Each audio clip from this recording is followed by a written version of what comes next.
abase Isma olaxes bazuuliddwa birina ate nga bakaddamu okukolera obukadde obubiri n'okwambuka nabyo mbireese. Tosubwa nga wali enkola yaffe wano kwanda boyugi kano ka video mbadde nsaba okampereka like kabenga kasotambula katukire omuntu yenna yandagadde okumanya no information cause eri important nnyo nga wokiwulira subscribinga ate nga yehaja tikaloda gamba janga kulomba eduwa tubira na bizibu ebyo nga tubitadde mabbali kirabika ebya Isma olaxes byasanyo cause wali omuntu yavaayo na posting anagamba muno olunaku nga 6 May ajja kuba akola ki ajja kuba afa oyo muntu yennyini nyini engero lunaku lwennyini Isma lwe bamukuba amasasi yajja mu comment section oba mu live section ye chat section na commenting muno leero ekiro baba ogenda kufa era nga bambi ono musajja amanya ge gonna abantu babasiru nyinza nga tiyakikola nenga babula lwokuba yakyogedde ate nakweyisa ne confidence tino yasuka nakyogera muno ojja kufanga 6 May mu January ate nakomawo ekirunaku lwennyini nga 6 May na posting nagamba leero ekiro ofa ulowooza kitegeeza ki era nga kino ekintu kyavuddeyo kyatabudde bannamawulire wali ku Soul TV era nga agessanyo mumanyi full figure connection azirina yamaze dda okuwaba jeno akatambi obu bufaananyi era akatambi kaakano oba abantu tulina ba suspect abalina okusokerwako waliwo messages ezibadde Isma ogenda kufanga mukaaga eyo nagiwuliddeko era nafanga mukaaga ani oyo waliwo ne live gyasondeyo okukola ku makya morning amalaafu ekiro yamugambye nti ogenda kufa ekiro so I think abantu ngaabo suspect by then abantu jeno nangamba wedde bano tulayina wedde tukola okulaba nga nabantu bali mu investigation tunoonyereza kubanga ebintu bino bisobola okunoonyerezekebweka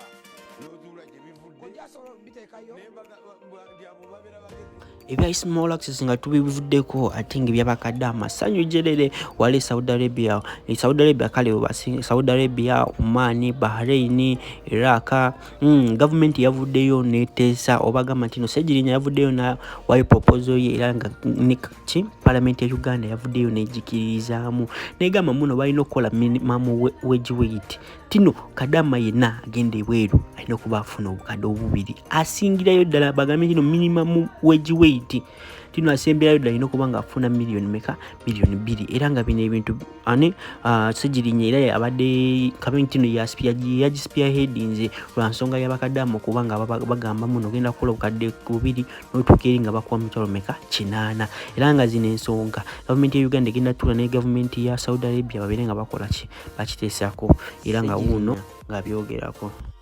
bannange mwasuse mutya baganda bange banda bakunkutu gwa TikTok Honorable Segirinya Muhammad yagala mutambuzo obubaka buno buli omu abufune naddala eri baganda baffe abakolera mu nsi za Buwalabu be bayita bakwenizi amawulire ag'essanyu gennyina Parliament ekkiriza okuteeka ku order paper ensonga ya minimum wage baganda baffe abakolera mu nsi ezo babenga balina omusaala ogw'essalira gwe bafuna nalobinze dda nawandiise dda ensonga eddiddwamu ensonga yammwe ey'okulanga mwongeze bw'omusaala egenda kubeera ku audit paper budde bwonna kitegeeza mwabadde mufuna akatono mugenda taleka mufuna akasente akeegasa at least million 2 n'ekitundu oba 3. Guys, like there's so much that has been happening in Uganda. I haven't been around, but like, you know, one of my favorite people on social media passed away. I couldn't make it to the burial, but you know, like this guy like used to hype me a lot on social media. Like he always recognized real, you know, what was real to him, what was fake to him, you know. And for me, I'm gonna celebrate him and I'm gonna sing a beautiful song. 2 songs just to remind him. I'm not a singer, but I feel like this relates to the whole thing. The first song is Missing You. I don't know the lyrics so well, but I know one line. 'Cause you have gone too far away and we won't be seeing you. One thing, we all be missing you. missing you.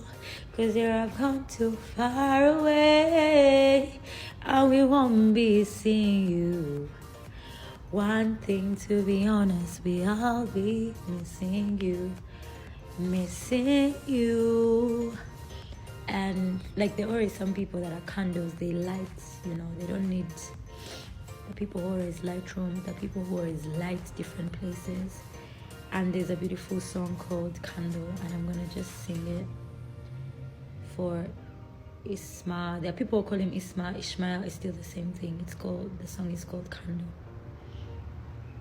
There is a candle in every soul, some brightly burning, some dark and cold.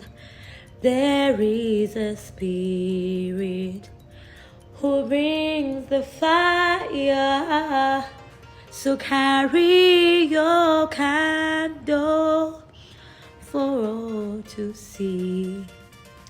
So carry your candle, run to the darkness, seek out the hopeless, confused and torn.